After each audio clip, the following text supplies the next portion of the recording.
Naalala mo ba yung nurse na to?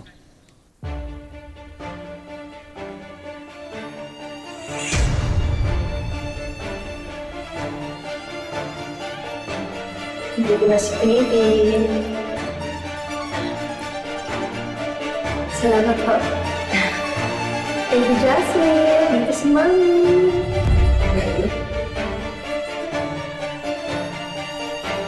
Anak ko. Salamat po. Jasmine.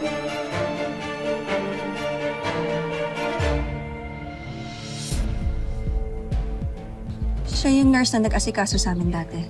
Siya si Edna De Leon. Naribo ko nang tanggalan siya ng lisensya dahil meron daw siyang separate case na binayaran siya para i-switch yung dalawang baby. Sa ngayon, years ago na daw siya huling nakita. May kinalaman ba si Oliver sa nangyari? Malalaman natin pag nakita natin si Edna.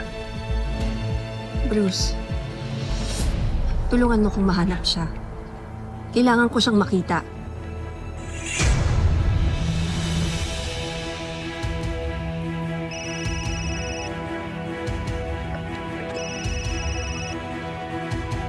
Hello? Ate Sonia, pumunta ka na dito sa furniture shop. Dalian mo! Ha?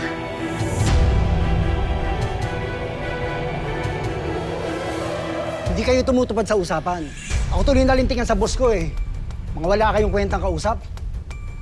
I demand a refund. Teka, Mr. Cruz. Ano po ba nangyayari dito? Eh, hindi nga pwede. Bakit ba ang kulit mo? Wala na dito ang perang pinang-down payment mo. Tsaka pwede ba? Huwag mo akong tataasan ng boses! Ay, mataasan ka tayong boses. Ibalik mo ang pera! Masisira reputasyon ko ng dahil sa'yo. Sa kapalpakan mo. I demand a refund, Sonia. Alam mo, sa totoo lang, dapat dumiretso na kay Sonia eh. Mas maayos yung kausap kesa sa'yo. Napaka-unprofessional mo. Baka nga, binulsa mo na pati pera eh. Ang professional? Oo. Binulsa ko? Oo, Talaga? binulsa mo, Alam oo. mo yun? Ano pala? Ano pala? Tama na, tama na! Ano ba? Tama na! Pwede ba mag-usap tayo ng kalmado? Ito kasi ang asawa mo eh, hindi tumupad sa usapan. Dapat Lunes, i-deliver mo lahat ng bed and furnitures. Dahil mag-soft opening na yung resort. Pero ano, wala. Namuti yung mata ko sa kakahintay, walang dumating na furniture. Nagbigay naman ako ng down payment. Pero wala daw proof of payment. Kesyo nawawala daw. Ano to, lokohan?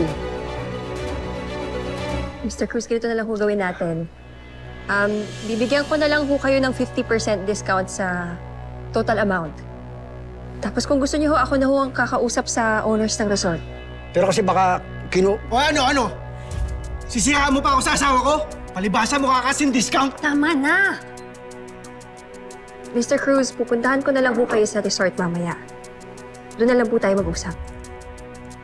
Okay, Sonia, sige. Nirespeto lang talaga kita eh.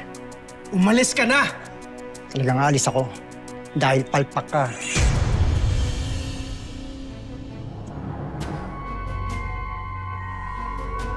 Bakit mo ginawa yun? Ang alin? Pinagtatanggol mo pa yung hayop na yun eh. Dapat pinabayaan mo na lang akong bugbugin siya. Pinahaya mo pa ako sa harapan ng mga empleyado natin. Oliver, kliyente natin yon. Nasaan na ba kasi yung down payment? Bantayan nga yung tono mo. O ano? Pinagsususpetsahan mo ako? Lintek! Makaalis na nga!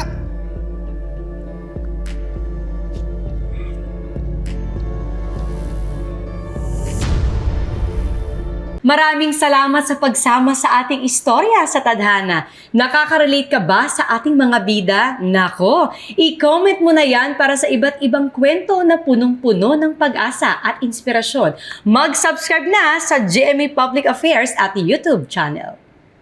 I-click na rin ang bell button para lagi kang updated sa pinakabagong storya ng Tadhana.